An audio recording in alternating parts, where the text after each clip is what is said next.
Well, what day is it? It's February 18th. Power went out at 8 p.m. It is currently 11:28.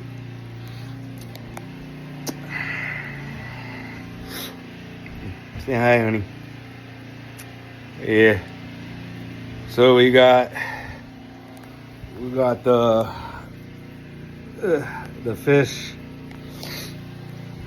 fish heater filter is running off of the generator.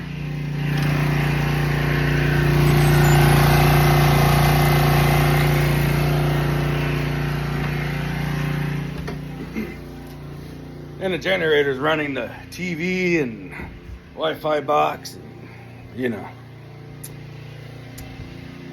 So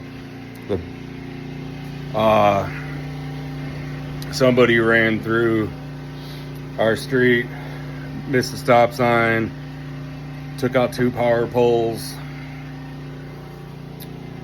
As always, when it snows, it's 30 miles an hour there, and they just it's a stop sign with the flashing red bulb, but I guess nobody sees it. And so they're gonna estimate restoration time of the power coming back on is 4:30 in the morning, and it is 15 degrees up. Stay safe.